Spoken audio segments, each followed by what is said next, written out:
आपने देखा होगा कल एक भव्य समारोह में राष्ट्रपति भवन में महामहिम राष्ट्रपति जी से मैंने भारत रत्न का वो चिन्ह स्वीकार किया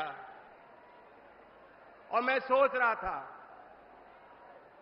वह चिन्ह मेरे हाथों में गया, वो प्रतीक, वह सम्मान, लेकिन वह असली गाड़ी कमाई देश के किसानों की है, खमेरों की है, उस नौजवान की है जो अपना सब कुछ दांव पे लगाकर भारत की सेनाओं में सेवा करता है, उस सामाजिक कार्यकर्ता की है जो देश में सबसे गरीब और वंचित वर्ग के उत्थान के लिए मेहनत करता है,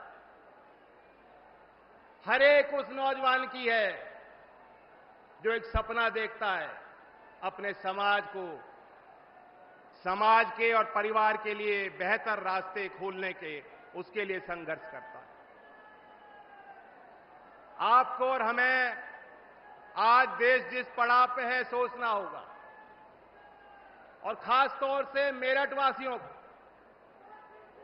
कोई तो कारण होगा कि देश के प्रधानमंत्री जी ने भारत रत्न के उस कार्यक्रम के बाद पहला पड़ाव था, तो उस पहला पड़ाव उन्होंने मेरठ की धरती को चुना कि मेरठ के लोगों के पास में जाऊं और देश के लिए अपना संदेश दूं। मैं आपको जानकारी भी देना चाहता हूं, कल जब वो समारोह समाप्त हुआ तो अल्प समय व्यक्तिगत मेरी भेंट प्रधानमंत्री जी से हुई और उस कम समय में भी किसानों के प्रति उनकी चिंताएं उन्होंने जाहिर की। उन्होंने मुझे बताया कि किस तरीके से चौधरी चरण सिंह जी को वो मानते हैं, और मैं समझता हूं कि इसलिए भी हमें खुश होना चाहिए कि मेरठ चौधरी साहब की कर्मभूमि है। हम और आप इस बात को जानते हैं कि अगर प्रधानमंत्री नरेंद्र मोदी जी नहीं होते तो भारत रत्न का सम्मान धरतीपुत्र चौधरी साहब को मिलने वाला नहीं था। ये निर्णय, ये साहसी फैसला, ऐतिहासिक निर्णय आपके सम्मान को आगे बढ़ाने के लिए प्रधानमंत्री जी ने इसलिए भी लिया, वो भी जानते हैं चौधरी साहब का कितना बड़ा योगदान राष्ट्र निर्माण में रहा। वो ये भी जानते हैं कि चौधरी चरण सिंह जी गुजरात को अपने आध्यात्मिक और राजनीतिक जीवन शैली की पीठ मानते थे। जो भी समाज सुधार का काम चौधरी चरण सिंह जी चाहते थे करना, वह उन्होंने दयानंद सरस्वती जी से सीखा और उससे उनसे प्रेरणा ली। हीरो वर्शिप एक मॉडर्न टर्म है। यहां भी मैं बैठा बैठा देख रहा था, प्रधानमंत्री का नाम सारे लोग बार बार, एक गूंज उठ रही थी, उनका नाम बार बार नौजवान ले रहे थे कि नहीं ले रहे थे? फिर सुनाओ, ले रहे थे कि नहीं ले रहे थे? ये भी एक गहरे विश्वास का प्रतीक है, इसे हीरो वर्शिप भी कह सकते। इस हीरो वर्शिप से चौधरी चरण सिंह जी भी अछूते नहीं थे। एक ऐसे नेता थे जिनको चौधरी चरण सिंह जी अगर आदर्श मानते थे, वो थे सरदार वल्लभ भाई पटेल। और इसलिए इस नाते को प्रधानमंत्री जी अच्छी तरह भली भांति समझते हैं और उनकी मंशा है, उन्होंने अपनी इच्छा शक्ति को जाहिर किया कि चौधरी चरण सिंह जी की वास्तव में जो विचारधारा, जो वास्तव में उनकी विरासत जिसको आप सब लोग संभाल रहे हो, उसे और आगे बढ़ाना है। चौधरी चरण सिंह जी 2-3 विषयों को लेकर बेहद गंभीर होते थे। बहुत कम समय में मैं उल्लेख करना चाहूंगा। नंबर 1 क्या था? करप्शन, भ्रष्टाचार। जिस तरह तालाब में अगर एक कमल का फूल कहीं खिलता है, दूर से दिखाई देता है, दूर से उसका सौंदर्य एक कमल के फूल का दिखाई देगा कि नहीं देगा आपको? एक तालाब में एक फूल अगर खिल रहा हो। चौधरी साहब यही मानते थे कि जो नेता होता है, जो बड़े पद पे बैठा है, बड़े पदभार को संभाल रहा है, उसकी नैतिक जिम्मेदारी होती है भ्रष्टाचार ऊपर से लेकर नीचे तक जाता है। अधिकारी भ्रष्ट हो सकते हैं, कर्मचारी भ्रष्ट हो सकते हैं, लेकिन जिस दिन सर्वोच्च पद पर बैठा व्यक्ति भ्रष्ट हो जाएगा तो कोई उपाय नहीं।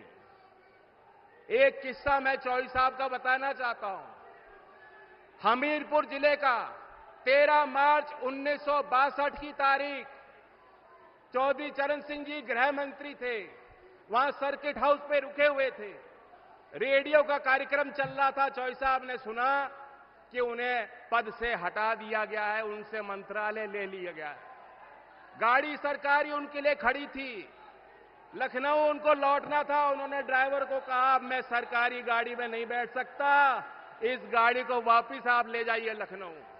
ऐसी ईमानदारी चौधरी साहब की थी। और आज हम देखते हैं, गंभीर आरोप के बाद भी जेल की सलाखों के पीछे रहकर भी सत्ता के सुख को लोग भोगना चाहते हैं। तो चौधरी साहब की उस ईमानदारी को याद करते हुए और उसमें जो कड़ियां जुड़ी हैं, हमने देखा है 10 वर्ष में क्या कड़ियां जुड़ी हैं। जो राजीव गांधी जी कहते थे कि 1 रुपए का सरकारी योजना का पैसा धरातल पे कितना पहुंचता है, 15 पैसे पहुंचता है। आज हम देखते हैं केंद्र सरकार कोई निर्णय लेती है, कोई प्राथमिकता बनाती है, कोई योजना बनाती है, कोई निवेश करती है, तो सीधा लाभार्थी के खाते में पैसा जाता है। मैं पूछना चाहता हूं, यही तो चौधरी चरण सिंह जी की ईमानदारी का प्रतीक है। यही उनके ईमानदारी और नैतिकता का बढ़िया उदाहरण जो सरकार करके दिखा रही है। और फिर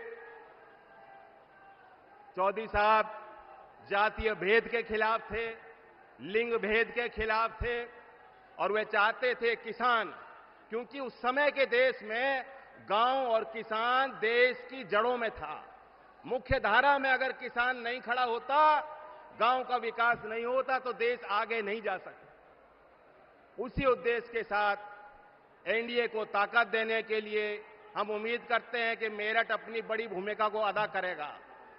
2014 में भी प्रधानमंत्री जी ने चुनावी अभियान की शुरुआत मेरठ की इस धरती से की थी, और आज हम सब लोग मिलकर बहुत उम्मीद के साथ आए हैं। मेरठ अकेला जिला ही नहीं, कई क्षेत्रों को प्रभावित करता है। लोकदल वाले लोग जानते हैं कि चौधरी चरण सिंह जी आपसे चंदा लेते थे मेरठ के लोगों से, और ओडिशा तक चुनाव लड़ते। तो जहां मेरठ तय करेगा, तो जो नारा दिया है उत्तर प्रदेश की 80 सीट और देश के अगले चुनाव में 400 पार का नारा पूरा हो जाएगा।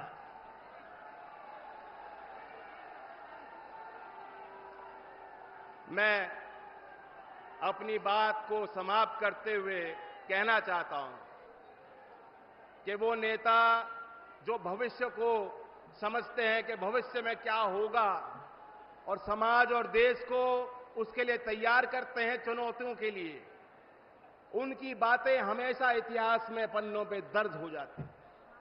आने वाले समय में जब अवलोकन होगा इस दौर का, जो तीसरा बड़ा मैंडेट देश की जनता मोदी जी को और एनडीए को देने वाली है, तो कहा जाएगा, क्या जानो तुम अपने दौर से कितना लड़ा हूं मैं,